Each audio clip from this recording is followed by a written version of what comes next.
unless you've been under a rock for 5 years, you've heard cloud this, cloud that, private cloud, public cloud, software as a service, infrastructure as a service, platform as a service, all these words about moving to the cloud.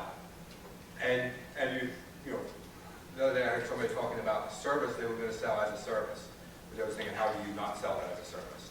But there was some kind of managed service as a service. So all these buzzwords are happening, but what does the cloud mean? Some of you are using cloud products already. Actually, it depends how you define it. All of you are already using cloud products. But to explain that, as you hear all these buzzwords and stuff, you might feel a little bit like this guy. That the more you think about it, the more confused you get. And kind of like, what's going on with all this cloud? But after you hear it enough, after a while you're going to be like this guy, I don't know what's going on, but I'm going to get into cloud. And I'll try not to block these out over here too much. But you have to say, it's pretty impressive that you got it almost to the cloud. But to get what the cloud is, what is this, what are all the buzzwords about? I'm going to go back to 1700 sometime. This is a stock photo. I wasn't there, but that's Benjamin Franklin doing his experiment with the lightning from the kite. And a lot of other, for I think it was hundreds of years, electricity was somewhat understood. They could generate static electricity and regular electricity. They kind of knew what it was, and sometimes they were able to put it to work to, they used the arc lighting sometimes, and just little bits of things were happening here and there with electricity. They were starting to understand it. But real innovation happened when, in the late 1800s, they came out with the first central power stations. So now, instead of spending the big money that you needed to have your own generator, this one company could put what we would call in today's money, millions of dollars out, get this power center, and send it out to the people as they need it, and operate it centrally. So then all of a sudden, this theory of electricity blew up. It was innovation. Till today, we can't even think about not having electricity. But that was that economies of scale is sort of the same principle as we're talking about the cloud today. In this case, Microsoft is the power center. Microsoft is the big pharma that's giving us the milk, or whatever analogy you want to use. And they have all the servers, and they have to do all the maintenance, and they do all the backups. And what we get is the product that we actually want out of it. Office 365 is one of Microsoft's cloud offerings. The idea of saying, what do you need? I'll give you what you need, and not worry about all the management and the backups and the services that that's not what you want. What you want is email. What you want is a program, not all this other stuff. So, what is Office 365? If I would ask each person that knows a little bit about Office 365 here, I might get as many different people as I hear different answers. So somebody might say it's buying you a Microsoft Office program on a subscription. And that's true, it's doing that. But not just any subscription. So when I'm talking about the Microsoft Office, we talk about Word, Excel, PowerPoint, OneNote, Access, that whole suite of things. You can buy that in Office 365. But it's more than just an equation where you say, do I want to pay it by the year, by the month, or every 3 years when they come out with a new version? You can decide what you want to do. But it also adds consistency to your organization. So if you've ever worked in an office where somebody's on 2003, somebody's on 2007, somebody got 10, and now somebody else updated to the 2016 office, and you're trying to figure out, okay, no, I can't read your file, you got to save it in compatibility mode. Somebody sent me a file I can't read, can you open it and resave it for me? Stuff like that. With Office 365, always stay on the latest version. As they come out, and actually more than every version, as they come out with a new feature, you get that. So for instance, right now, if you want Office 365, you can get Outlook Clutter. It's a new feature that they built in that allows you to organize your inbox so that the info-mail that you kind of want but you don't want to see in your inbox automatically goes to another folder. That automatically rolls into the version before the next big version release. You don't have to wait 3 years to get that. It's in there. So that's one benefit of Office 365. The other thing is its model is user-based rather than device-based. So if you have up to 5 computers and up to 5 mobile devices, you can install one subscription of Office 365 on all of those used by the same user. So if you have your laptop, your work computer, your home computer, your tablet, and your spare computer, it covers all of those. And I don't know of anybody that actively uses 5 mobile devices, but between tablets and mobile devices, somebody might. It covers you. So if you ever need more than one computer, again, it pushes you towards the Office 365 thing. Somebody else might say that what Office 365 is good email program. And it includes Exchange. And there's other email programs out there other than Exchange. There's Thunderbolt, Gmail has an app that works. And when somebody wants to give one of these other email platforms a compliment, they say they're almost as good as Exchange. In some rare cases, somebody will say it's as good as Exchange.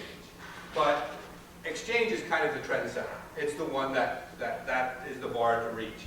And I'm sure there's some features of one versus the other that people like better, but by and large, corporations use Exchange. That's the gold standard. And now you can have Exchange in Office 365 as part of another plan, or Exchange by itself is $4 a month per person. So it beats the idea of putting in an Exchange server and setting all that up. So yes, it's not only an email program, it's the best email program for $4 a month. And obviously, if you include it in a package, it is actually cheaper than that, depends what all you bundle together. Cloud storage. So Office 365 is your installed apps that you install on the computer. It's your Exchange that connects to that and gets you the best email, best calendar sharing and scheduling platform. It also is your cloud storage for your files. So you can put your files up there and access them at home, access them wherever. And you can pull people together, and you can share in a Dropbox-like way. If you're familiar with Dropbox, where you say, here's the file, here's the link, you can go see it now, but you can't. You can say who gets to see it and who doesn't get to see it right on the OneDrive part of Office 365. So it's a place where you can store, and your files are there. Microsoft is taking care of making sure that there's redundant servers at their own. They're making sure that it's always on, and in fact, they also do versioning, so if you change something and want to go back, if you have that set up, you can go back and say, you know what, I want to go back 3 days, kind of an undo for 5, so you can roll back a little bit. There's also groups, so if you have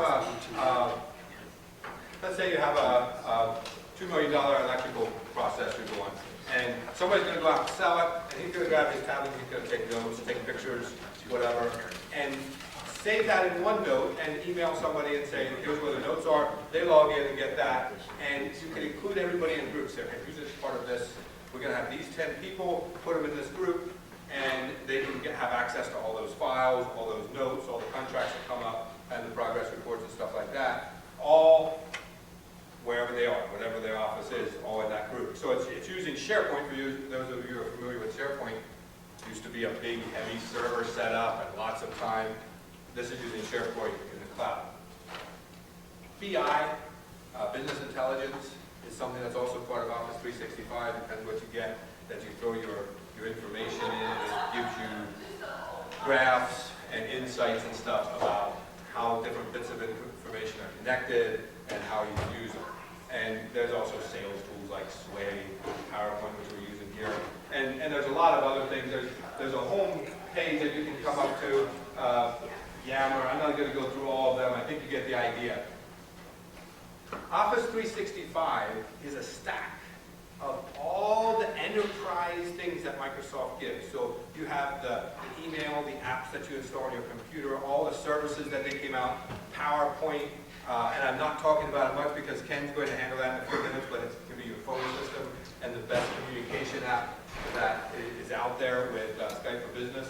So it's this stack of all these things that you can get enterprise-wide or mix and match or for one person, and you have that power of the large enterprise for, if you get the whole stack, everything, it's still just over $1 a day to have everything you need, all these big server things and all these enterprise apps, if we're just way, $1 something a day, it's definitely worth that, as efficient as they can make you. So, Office 365 is kind of a basket for all of Microsoft's cloud productivity suite. It's hard to define and say, this is what Office 365 is, but it gives you all these apps and all this productivity suite of things that Microsoft does for one person or for 1,000 people, scale up and down as you want. So one thing that is one of the key parts in what we're talking about today is Cloud PBX and the Skype for Business part of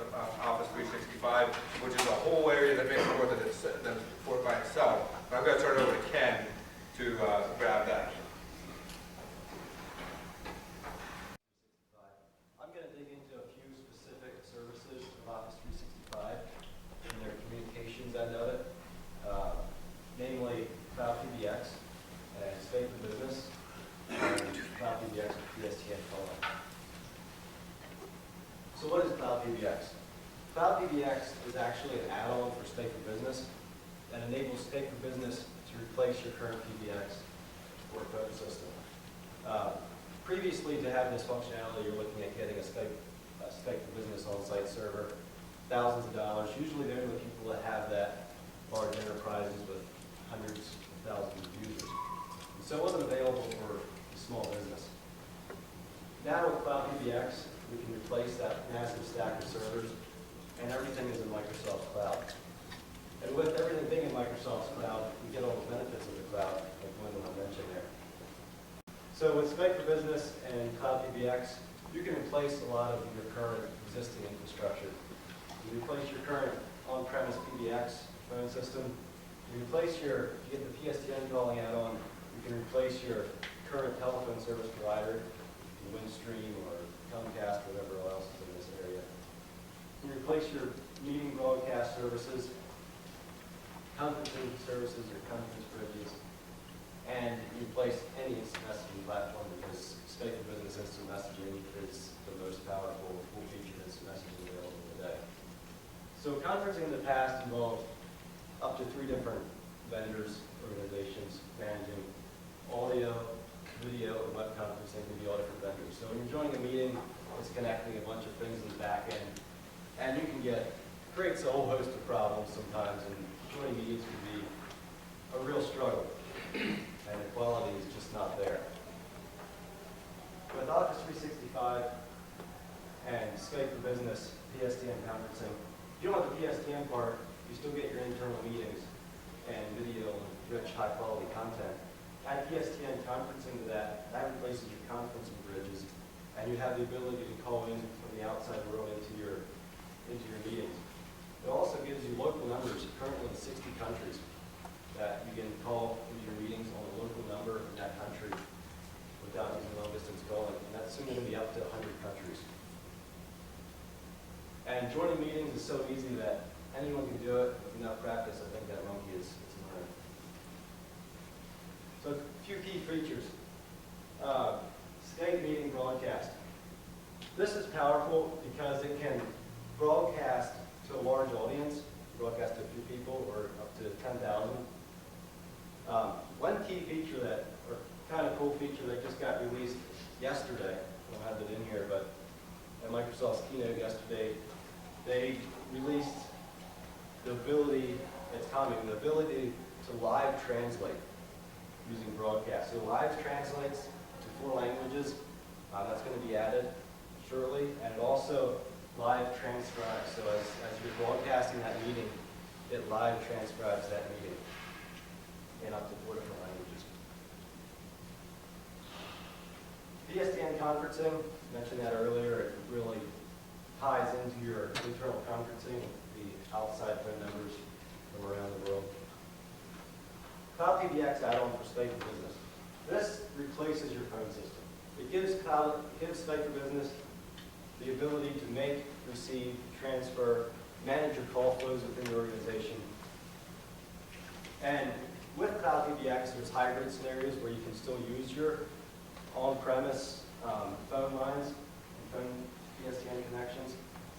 But if you really want to get into the whole cloud, you do it for PSTN calling from Microsoft. Now, all your services are from one vendor. So your PBX, your phone service, your conferencing, everything is from one vendor. So it's a rich, high-quality, seamless experience through all your different scenarios. So we're going to get into a little bit of a live demo here with Wendell and show a little bit of Skype for Business. And this is actually on Cloud PBX.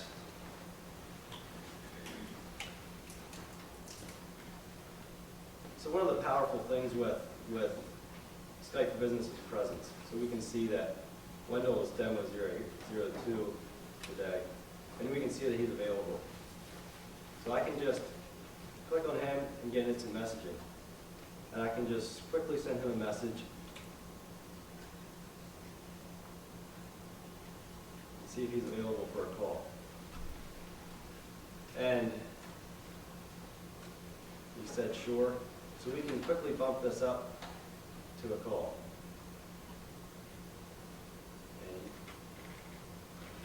And up there.